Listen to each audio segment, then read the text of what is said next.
اپنے جو بھی ایکسپیرینس ہیں وہ آپ سے کچھ شیئر کریں گے، اور خاص طور پر امام حسین علیہ السلام کی جو فضیلت ہے ان پر بھی روشنی ڈالیں گے.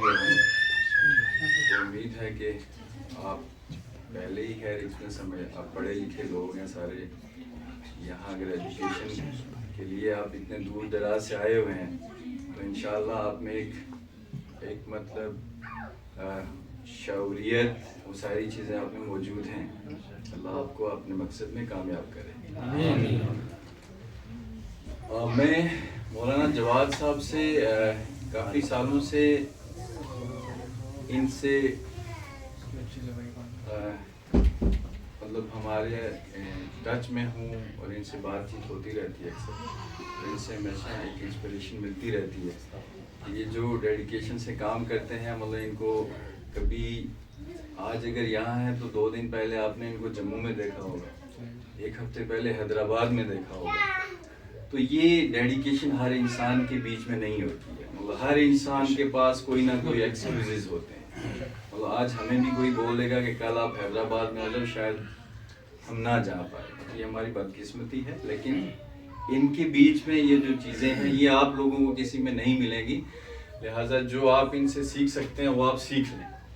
تو یہ بہت کم لوگ ہوتے ہیں ایسے جو ہمارے سوسائٹی میں یا جو ہماری سوسائٹی کے مطلب بیٹرمنٹ کے لیے جو کام کرتے ہیں.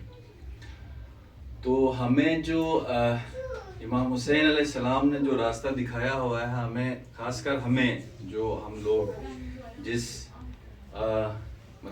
کمیونٹی سے آتے ہیں، ایک تو ویسے ہی مائنورٹی میں ہم لوگ شامل ہوتے ہیں، اور جس کمیونٹی سے ہم آتے ہیں ہمیں امام حسین علیہ السلام کے راستے جو دکھائے ہوئے ہیں اگر ان پر ہم عمل کریں یا ان پر ہم چلنا سیکھ جائیں تو مجھے نہیں لگتا کہ ہم کسی بھی جگہ یا کسی بھی مرحلے پر ناکام ہوں.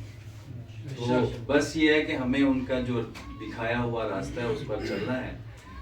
تو امام حسین علیہ السلام کی خیر جو فضیلت ہیں وہ زیادہ تو مولانا صاحب تو بہتر طریقے سے آپ کو بتائیں گے، لیکن ایک چھوٹا سا واقعہ ہے جو راویان نے لکھا ہے کہ اخلاق حسنہ کے بارے میں اگر بات کریں تو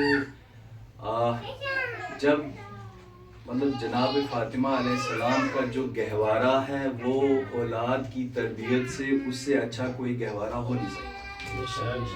ٹھیک ہے، تو ہم لوگ اگر بات کریں اولاد کی تربیت کے اوپر تو وہ ہمیں گھرانہ جو ہے وہ جناب فاطمہ علیہ السلام کا ہی دکھائی دیتا ہے. تو کہتے ہیں کہ راوی لکھتے ہیں کہ جب جناب فاطمہ علیہ السلام نے دیکھا کہ نبی کریم صلی اللہ علیہ وسلم جو ہے وہ حالت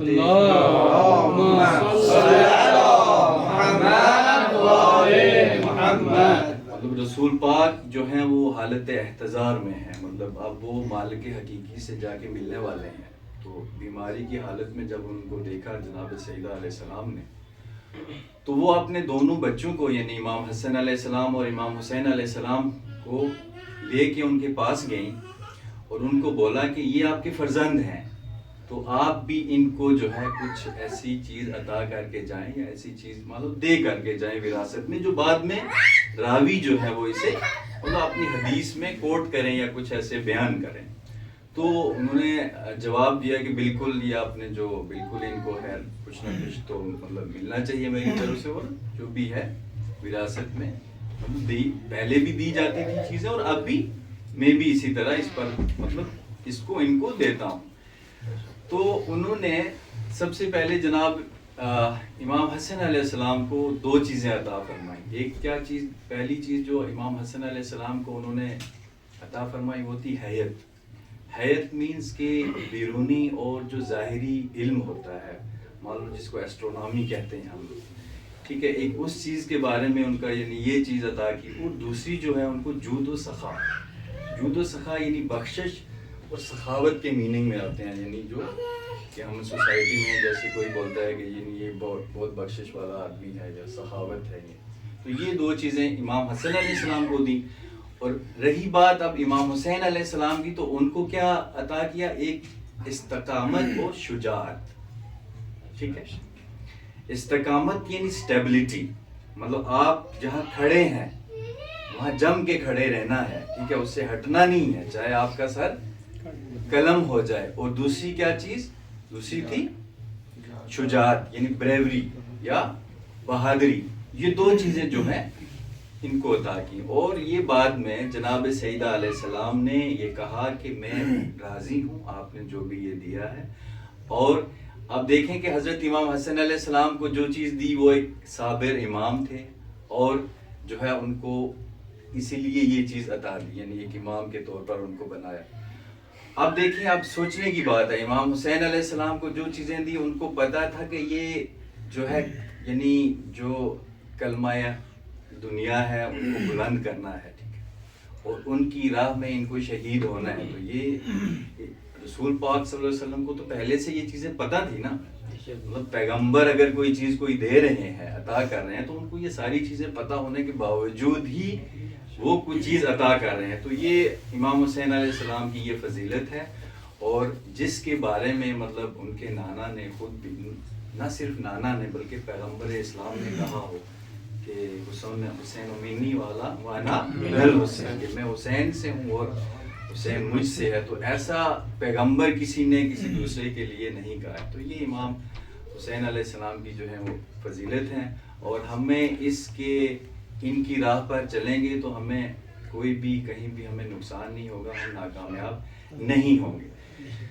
دوسری میں بات مطلب آج کے دور میں جو ہے ہمیں ایجوکیشن پر بہت غور و فکر کرنی چاہیے. مطلب فوکس ہونا چاہیے ہمارے ایجوکیشن، نہ کہ ہمیں ایجوکیشن کے بلکہ ہمیں اتنا بھی دیکھنا چاہیے کہ کہاں جو ویکینسیز آ رہی ہیں، جو ہمارے مطلب کیٹیگریز میں ویکینسیز آ رہی ہیں، زیادہ ہمیں پتہ نہیں چلتا ہے. ہمارا ایک ویل آرگنائزڈ ایک مولانا صاحب مطلب حسن بھائی ہیں، ابراہیم بھائی، سب لوگ ہیں، ایک ویل آرگنائزڈ ایک گروپ ہو ہمارا، جیسے بہت ساری ویکینسیز آتی ہیں. اور اس کے لیے ہمارے اسٹوڈنٹس مطلب ایسا نہیں ہے کہ ان میں کوئی مطلب سب کیا بولتے ہیں کہ پوری مطلب محنت کے ساتھ وہ ان میں ایفیشینٹ ہیں، بٹ یہ ہے کہ کبھی پتہ نہیں چلتا ہے کہ یہاں آگے ویکینسی چلی جائے گی. تو یہ چیزیں ہمیں سوچنا ہے، اس پر تھوڑا سا ہم کام کرنے کی ضرورت ہے.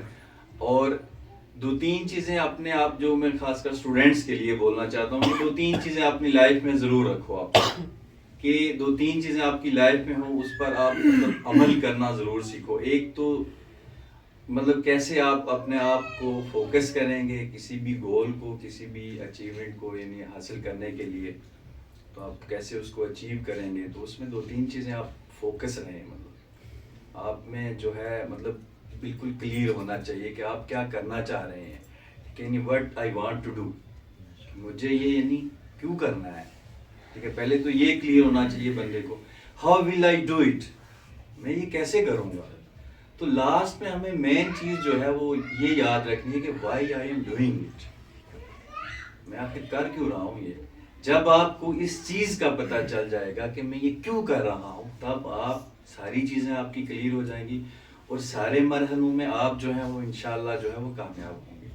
تو خیر میں زیادہ تو کیا ہی آپ کے بارے میں بیچ میں بات کروں، لیکن میری آپ سب کو دعا ہے کہ آپ اپنے مقصد میں جو اتنے دور دراز سے آئے ہوئے ہیں، ہم سب کو اللہ کامیاب کرے اور ایک ساتھ رہنے کی اور ایک دوسرے کی مدد کی ہمیں جو ہے وہ توفیق دے اللہ تعالیٰ. واخر دعوانا الحمدللہ والسلام. ہم اور آپ ہیں جوانوں، خداوند عالم نے 3 مہینے ایسے قرار دیے ہیں کہ جس میں ہم اور آپ آسانی سے بہت سے کام کر سکتے ہیں اور اس کا نتیجہ بہت زیادہ ہم حاصل کر سکتے ہیں. جس طرح دنیا کے بہت سے بزنس، بہت سے کمپنیاں اپنے مال کو ایک ٹائم پہ آ کر کم قیمت میں اس مال کی 50%، 70% قیمت میں اس مال کو بیچ دیتے ہیں تاکہ لوگ اس چیز کو خرید لیں.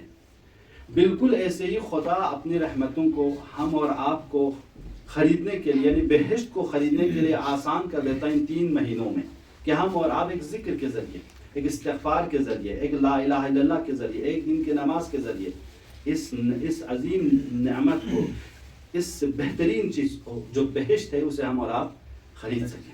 لہٰذا یہ مہینہ، ان 3 مہینوں میں 2-3 ایام ایسے ہیں جو بہت مہم ہے، ہمیں اس کا خیال رکھنا ہے. ماہ رجب گزر گیا جس میں لیلۃ الرغائب تھی، اس میں ہم اور آپ جو بھی عبادت کریں ہمیں کہا گیا ہے کہ کئی سال کی عبادت سے وہ افضل ہے.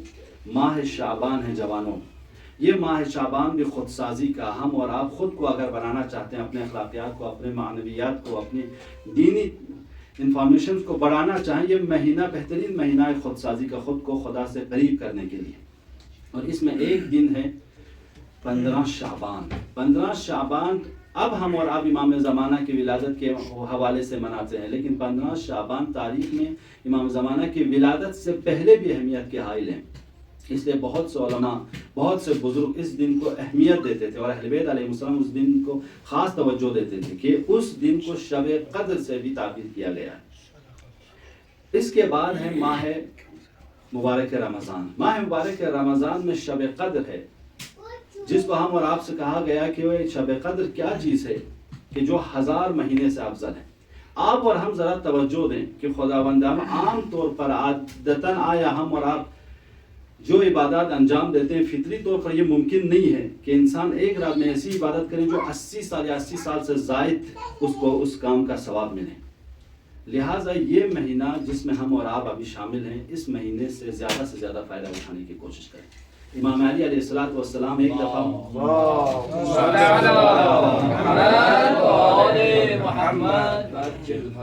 ایک دفعہ مسجد سے گزر رہے ہیں تو کچھ لوگ مباحثہ کر رہے ہیں، ڈسکس کر رہے ہیں کوئی خاص عام موضوعات پر.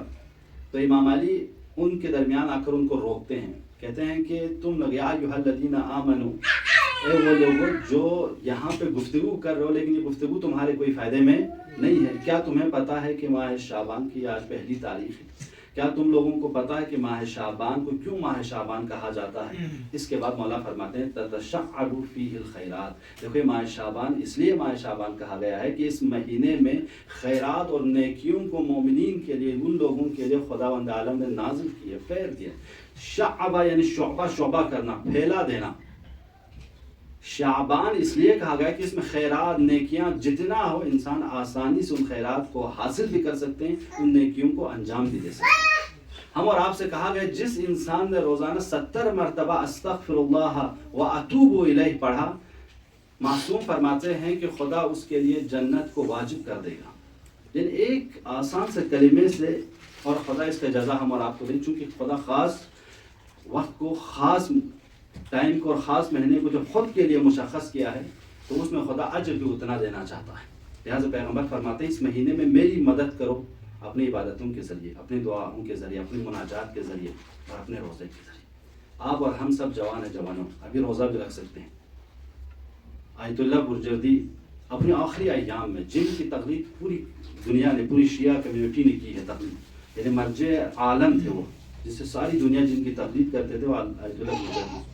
آیت اللہ برجردی جنہوں نے روزے کے ذریعے، یعنی ہم اور آپ جیسے جوان ہیں نا، جنہوں نے روزے کے ذریعے ساری کتابیں خریدی جو دنیا کی کسی بھی کونے میں تھی اہل بیت سے متعلق، وہ سب لائے اور اپنے یہاں کتاب خانے آیت اللہ مراشی کے نام سے جو مشہور ہے ایران میں، جہاں پہ تمام قدیم کتابیں، جہاں تک نسخے خطی جو ہاتھوں سے لکھی گئی ہے وہ کتابیں موجود ہیں. انہوں نے صرف کس کے لیے؟ استجاری نمازیں اور استجاری روزے کے ذریعے.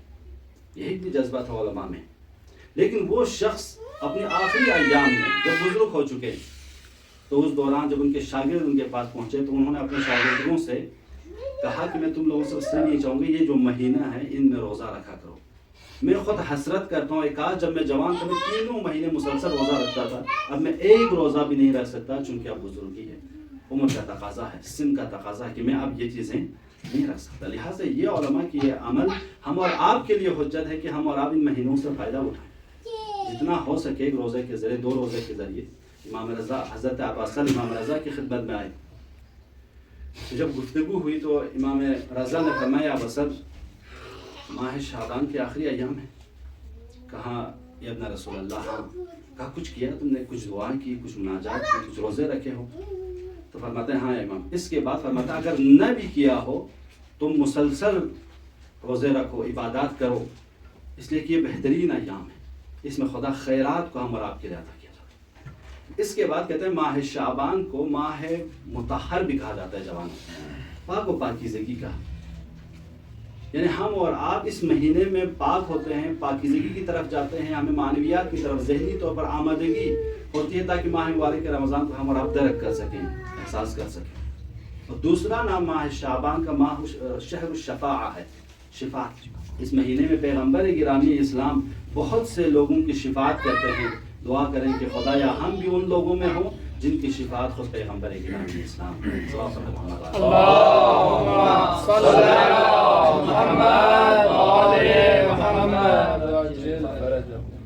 عزیز جوانوں، ہم اور آپ حصول علم کے ایام میں ہیں، جیسا کہ جناب پروفیسر صاحب نے بھی بہترین انداز میں آپ لوگوں سے کہا کہ یہ ایام حصول علم کے ایام ہیں۔ پیغمبر گرامی اسلام جب مسجد میں آئے تو دو گروپ دیکھے، ایک عبادت میں ہے، ایک علمی ڈسکس میں ہے۔ پیغمبر اس گروپ کے ساتھ شامل ہوئے جو علمی ڈسکس کر رہے تھے، جو گفتگو کر رہے تھے۔ آپ اور ہم جہاں جمع ہو کے اہل بیت کا تذکرہ کرتے ہیں، ان مجلسوں میں آتے ہیں، آپ سب شعر یاد کر کے، اشعار یاد کر کے، قصیدہ لے کے سب لوگ آتے ہیں، ان کو کم نہ سمجھیں۔ یہ ہمارے اور آپ کے لیے ذخیرہ آخرت بھی ہے اور دنیا میں صحیح خود کو صحیح جہد دینے کے لیے بہترین وسیلہ ہے۔ یہ جس مجلس کو آج ہم اپنے گھروں میں آسانی کے ساتھ منا رہے ہیں، ان مجلسوں کو برپا کرنے میں ہمارے تاریخ میں علماء نے شیعہ نے خون بہایا ہے، اپنے وجود کو پامال کیا ہے، تب جا کے یہ مجلسیں، یہ فرش اعضاء، یہ محاضرے ہم اور آپ تک پہنچے۔ تو آج اگر ہم اور آپ ان کاموں کو انجام دیں، یہ ہمارے اور آپ کی ذمہ داری بھی ہے اور یہ ہمارے اور آپ کے لیے واجب ہے آج کے دور میں دوسروں تک پہنچانے کے لیے۔ ہم اور آپ کا یہ دعویٰ ہے نا پوری دنیا میں کہ بہترین دین ہمارے پاس، بہترین کتاب ہمارے پاس، بہترین انسان ہمارے پاس، بہترین امام ہمارے پاس، حسینیت ہمارے پاس، مہدویت ہمارے پاس، مرجعیت ہمارے پاس۔ ایک ایک ٹاپک کو آپ لوگ اگر جب کے آگے جا کے پڑھیں گے تو خود واضح ہو جائیں گے کتنی بہترین نعمت سے خدا نے ہم اور آپ کو سرفراز کیا ہے۔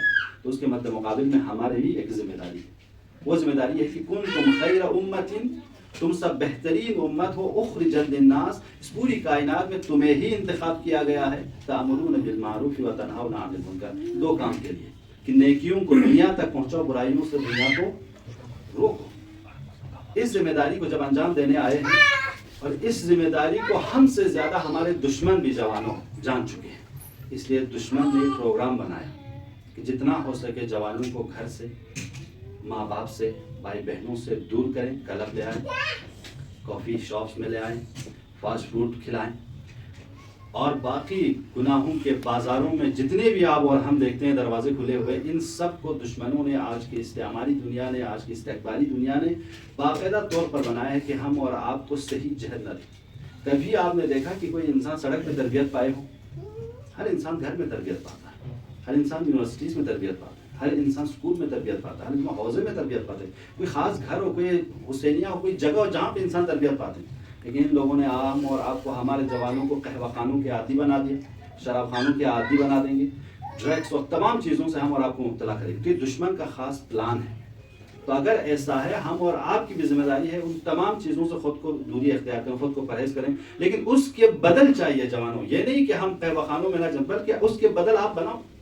یہ عید کے ایام، یہ مجلسیں، یہ فرش اعضاء، اس طرح کے پروگرام، گیدرنگز، الحمدللہ اگر ہمارے پاس بہترین شخصیات موجود ہیں، اپنی قوم کے اساتید موجود ہیں، ان سے فائدہ اٹھائیے، ان کو بلائیے اپنے پروگرامز میں، ان سے زیادہ فائدہ اٹھائیں تاکہ دوسروں سے زیادہ، چونکہ انسان خود اپنے اندر جو شخصیات ہیں وہ بہتر بیان کر سکیں کہ ہم کون ہیں۔ ان اللہ لا یغیر ما بقوم حتی یغیر ما بانفسہم، یہ ایک ٹروتھ ہے، ایک یونیورسل حقیقت ہے کہ جب انسان خود کو نہیں بدلیں گے تو دوسرا خدا بھی کہتا میں بھی نہیں بدلوں گا۔ تو بالکل ایسے ہی جب ہماری قوم میں خود پڑھے لکھے حضرات، جب ہمارے اساتید ہمیں بتائیں گے تو میرے حساب سے دوسروں سے زیادہ ہمارے اوپر اس کی باتیں اثر انداز ہوگی، چونکہ وہ بھی ہمارے علاقے سے، ہماری خطے سے، ہماری طرح جوانی کر کے، ہماری طرح ان تمام راستوں کو طے کر کے وہ پہنچے ہوئے ہوتا ہے۔ لہٰذا ان چیزوں کو ہمیں زیادہ سے زیادہ توجہ دیں۔ جب دشمن نے یہ کیا ہے تو ہمیں اس کے مد مقابل میں ایک بدل چاہیے، وہ یہ کہ ہم بھی دینی پروگرام، ہم بھی اپنے تعلیمی پروگرام کو زیادہ سے زیادہ اپنے جوانوں کو ان چیزوں میں انگیج کریں کہ نہ جانیں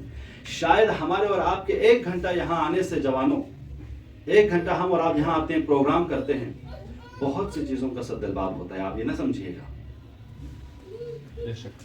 آپ تھوڑی سی مقایسہ کیجیے، آپ کے دوست میں تو ہندو بھی ہوں گے، سکھ بھی ہوں گے، جین بھی ہوں گے، دوسرے مذاہب کے ہوں گے، میں نہیں کہتا ہوں ایتھسٹ، دوسرے مذاہب کے ماننے والے ہوں گے، ان کے جوان آپ کی طرح ہوں گے، آپ کے ساتھ ہوں گے، وہ لوگ کیا کر رہے ہیں آج کل؟ ان لوگوں کو اٹھنا بیٹھنا کیا ہے؟ وہ لوگ کیا کھاتے ہیں؟ وہ لوگ کہاں جاتے ہیں؟ وہ لوگ اپنا فری ٹائم کہاں ویسٹ کرتے ہیں؟ جا کے پوچھیے، تب جا کے آپ کو فائدہ ہوگا کہ الحمدللہ ہم اس مذہب کو مانتے ہیں، ہم اس دین کو مانتے ہیں جہاں مجھے انگیج کرنے کے لیے حلال راستے کھولے ہوئے۔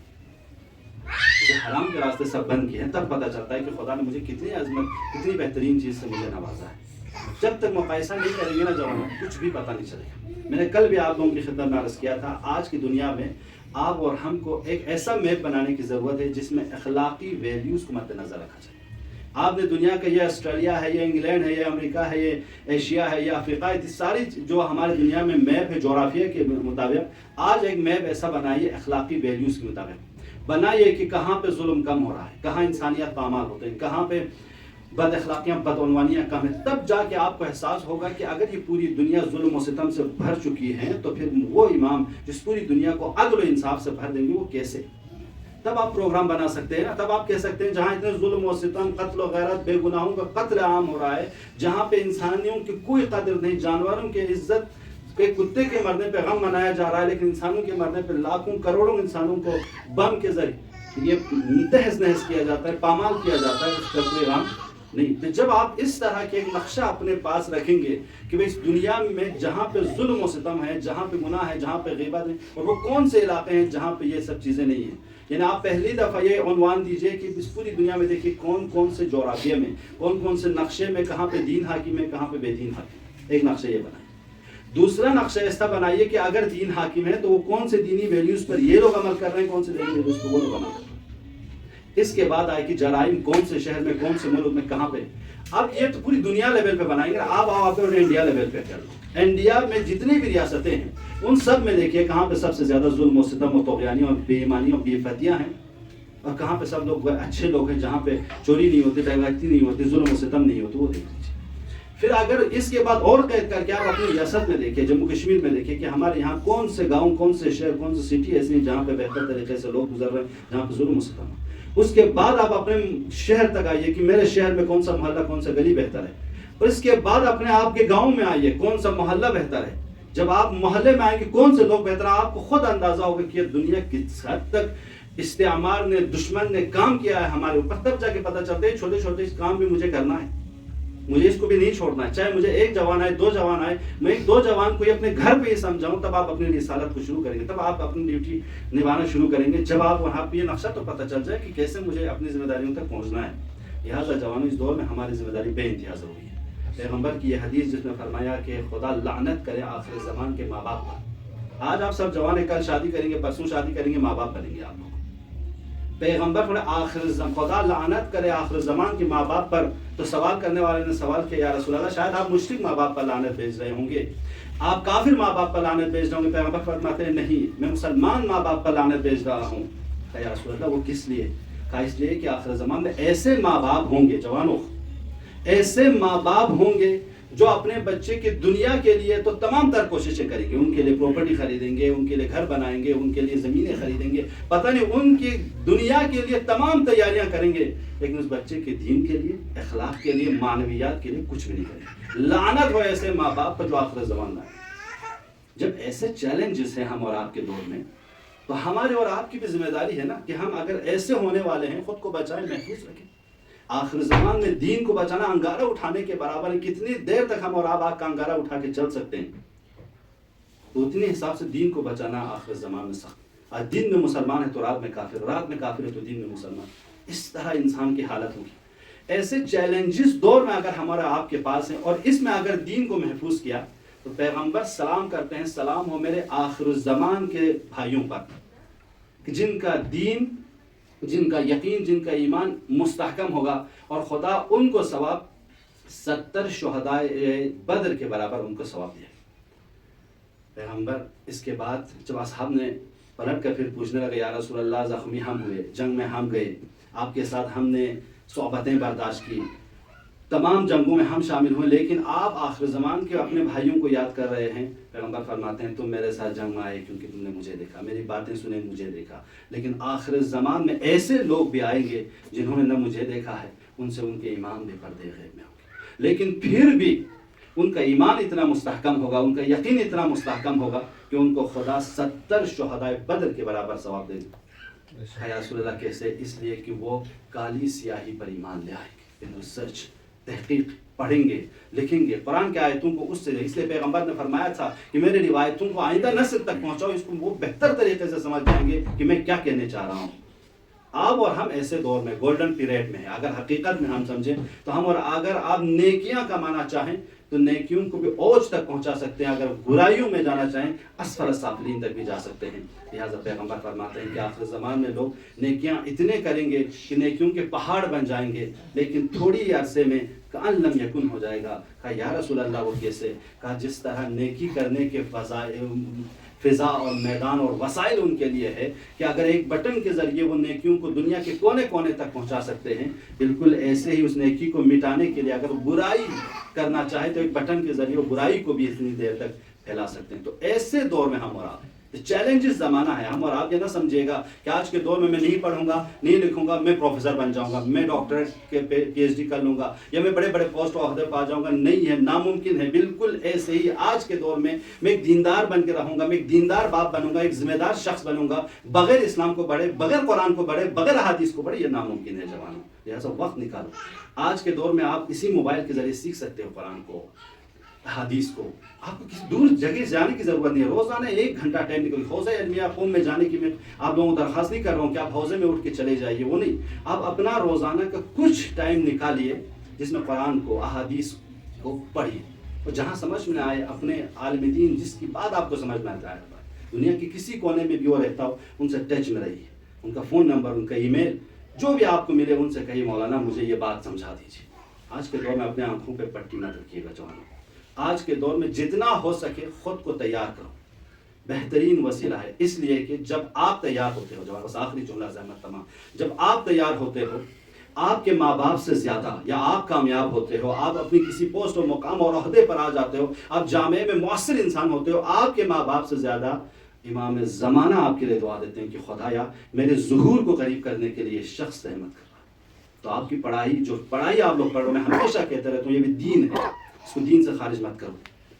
اس کو پڑھتے وقت بھی خدا کا، رسول کا، اماموں کا نام لو. آپ اور ایک ایتھس میں فرق ہونی چاہیے. بسم اللہ الرحمن الرحیم کہہ کے آپ جب کیمسٹری کے، فزکس کے کوئی بھی چیپٹر کھولتے ہو، بالکل ایسے ہی ہے کہ حوضہ علمیہ قوم میں جا کر ایک طالب علم حدیث کی اور فقہ کی اور اصول کی کتابیں بسم اللہ الرحمن الرحیم کہہ کے کھولتا ہے. کیوں ہم اور آپ کے ذہن میں ڈال دی گئی یہ الگ علم ہے، وہ الگ علم ہے؟ یہ استعمار نے ہمارے آپ کے ذہنوں میں دی. چونکہ ان لوگوں نے دین کے خلاف جب پروپیگنڈا کیے تو ان کو ہر وہ چیز جو دین کے نام پہ ہے انہوں نے رد کیا. ہمارے اور آپ کا دین تو یہ ہے کہ جس طرح ڈاکٹر صاحب نے بھی کہا کہ علم حیات کہ علم امام کو دیدی. امام جعفر صادق کے بارے میں آپ پڑھیے، سارے علوم کے منبع اور سرچشمہ امام صادق تھے، جہاں سے وہ نکلے. سائنس اور قرآن ڈاکٹر طاہر قادری کے آپ لوگ پڑھ لیجیے آج، اس میں آپ کو ساری چیزیں بتا دیں گے کہ امام جعفر صادق سے کون کون سے علم آئے اور کون کون سے علم آج ختم کر دیے گئے دنیا نے. اور بہت سے علوم جس کے بانی، جس کو وجود میں لانے والے مسلمان، اس کو استعمار نے صلیبی جنگوں میں جب چھین کے ہمیں لے گئے تو وہ نام چینج کر کے اس کی جگہ ایک غربی کا نام رکھ دیا. تو اس طرح ظلم و ستم ہوئے ہماری تاریخ پر. وہ حقائق جو اہل بیت نے بیان کیے تھے اگر وہ پہنچ جاتے تو نہیں پتا کہ اس دنیا کی حالت کچھ اور ہوتی. جور جوردار جیسے دانشور جب امام سجاد کی صحیفہ پڑھ کر، امام علی کی نہج البلاغہ پڑھ کر کیا کہتے ہیں کہ اگر یہ کتابیں ہمارے پاس ہوتی تو ہم دنیا کو فتح کرتے. تو وہی کتابیں ہمارے پاس ہے جوانوں. تھوڑا سا ریسرچ، تحقیق پڑھنے کی ضرورت ہے. انشاءاللہ خدا سے دعا کرتے ہیں کہ پروردگارہ ان ایام میں بہترین طریقے سے ان ایام کو درک کرنے کی ہمیں توفیق عطا فرما. پروردگارہ اس جمع میں موجود جوانوں کے، بزرگوں کے، ماں بہنوں کی جو بھی حاجات ہے روا فرما. پروردگارہ عالم اسلام میں جہاں جہاں بھی ظلم و ستم ہو رہے ہیں، پروردگار اگر یہ ظالمین قابل ہدایت و ہدایت فرما، اگر اس کو نابود فرما. پروردگارہ مظلومین کی حمایت کرنے والوں کی نصرت فرما. پروردگارہ اپنے آخری حجت ہمارے مولا کے ظہور میں تعجیل فرما. ہم سب کو ان کے اصحاب و انصار میں شامل فرما. پروردگارہ آج ہمارے مرحومین ہمارے محتاج ہیں کہ میرا بیٹا، میرا بھائی میرے لیے دعا کرے کہ پروردگارہ اگر ہم سب مستحق ثواب ہو چکے ہیں تو اس میں ہمارے مرحومین کو بھی شامل فرما. نعوذ باللہ عذاب میں ہم کو رہائی فرما. محمد و آل محمد کے ساتھ محشور فرما.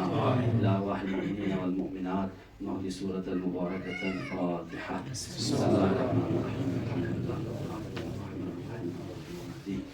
إياك نعبد وإياك نستعين اهدنا الصراط المستقيم صراط الذين أنعمت عليهم غير المغضوب عليهم ولا الضالين.